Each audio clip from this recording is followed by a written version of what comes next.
Hello friends, good morning. कैसे हैं आप सब लोग। तो आज है फूलदेई। फूलदेई को फूल संक्रांति भी कहते हैं। आप सभी को फूलदेई की, फूल संक्रांति की बहुत बहुत शुभकामनाएं। तो जैसा कि नाम से ही पता चल रहा है, फूलदेई मतलब फूलों का त्यौहार। तो ये बसंत ऋतु, खूबसूरत सी बसंत ऋतु का आगमन हो चुका है। हर जगह फूल खिले हुए हैं। तो आज हम हर तरह के, हर रंग के फूलों को पहले क्यारी से तोड़ लेंगे। फिर इनसे भगवान जी की पूजा करके फिर थाली में सजाकर इनसे दरवाज़ों की पूजा की जाती है। और उत्तराखंड में बोलते हैं देहलियों की पूजा की जाती है। तो देहली मतलब दरवाज़ा, दरवाज़ों की पूजा की जाती है। तो आइए, हमारी क्यारी में जो बहुत खूबसूरत से फूल खिले हैं, हमारी सोसाइटी की क्यारी में, वहाँ से हम सारे फूल तोड़ लेते हैं।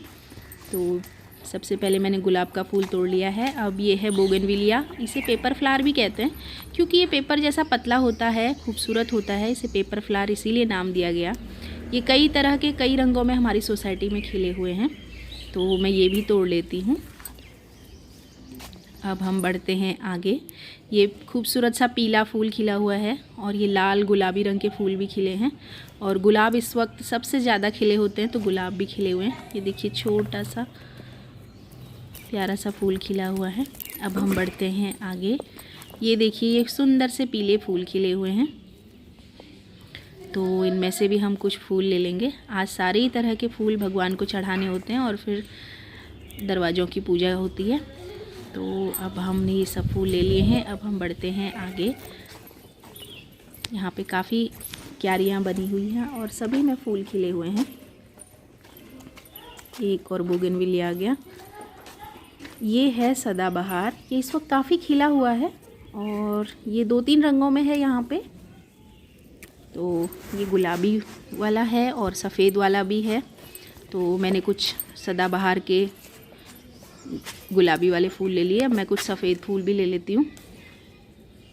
ये बहुत खूबसूरत दिखता है। इसके छोटे छोटे पौधे भी उगे हुए हैं नीचे और उनमें भी छोटे छोटे फूल आए हुए हैं। ये दूसरी सोसाइटी है और यहाँ पे एक सुंदर से पीले फूल खिले हुए हैं। ये फूल इतने खूबसूरत और इतने चटक रंग के हैं, ये पूरे ही वॉल को सजा देते हैं। इन्हें आप कहीं पर भी लगाइए। और इसका पेड़ काफ़ी बड़ा हो जाता है इस फूल का, और पूरे पेड़ पर ये फूल आते हैं। तो ये जहाँ पर भी होता है, ये पार्क में भी है, यहाँ कई जगह, ये उस पूरी जगह को सजा देता है। तो मैं फूल तोड़ के आ चुकी हूँ। ये पूजा के लिए हम लोग आ चुके हैं। ये है हमारा प्यारा सा छोटा सा मंदिर और दोनों राजकुमारियाँ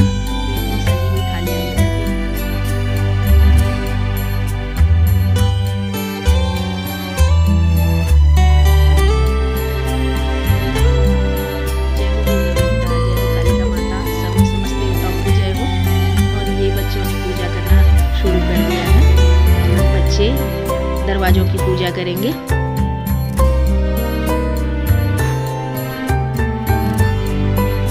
बड़ी प्रिंसेस दिशा भूमिका को बुला रही है कि आओ चलो दरवाज़ों की पूजा करते हैं।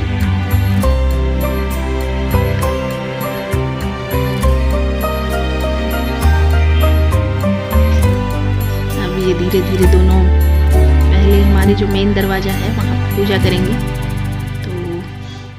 ये चावल चढ़ा रही हैं दोनों और अब फूल चढ़ाएंगे। पूजा की थाली में गुड़, चावल, फूल और पैसे रखे जाते हैं।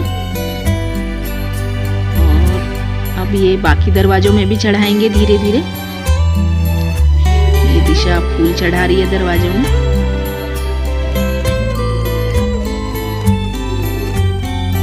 ये दोनों सभी दरवाजों में चढ़ाकर फिर से मंदिर में आके पूजा कर रहे हैं। उत्तराखंड में आज घर घर जाकर सभी दरवाजों की, सभी दूसरों के दरवाजों की, अपने दरवाजों की, पड़ोसियों के दरवाजों की पूजा करते हैं। पर उत्तराखंड से बाहर इसका रिवाज थोड़ा कम है। तो अब आज एक और फेस्टिवल है, क्योंकि आज भूमिका के स्कूल में, भूमिका लास्ट पेपर था, तो आज स्कूल में भी होली मनाई गई। क्योंकि कल से छुट्टियां हो जाएंगी इनकी, जो पेपर होने के बाद, एग्जामिनेशन के बाद जो छुट्टियां पड़ती हैं वो छुट्टियां पड़ जाएंगी। तो भूमि आपको हैप्पी होली कर रही है। ये जस्ट अभी स्कूल से आई है और ये दोनों मिलके मस्ती कर रहे हैं। तो ये देखिए, ये दिशा ने बने टीथ लगा लिए हैं और अब ये भूमि के बने टीथ भी आ गए हैं। तो दिशा भूमि दोनों बने टीथ रैबिट सिस्टर्स बनी हुई हैं। ये दोनों अपनी पूजा की थाली के साथ हैं और ये हमें आशीर्वाद दे रही हैं दोनों देवियाँ।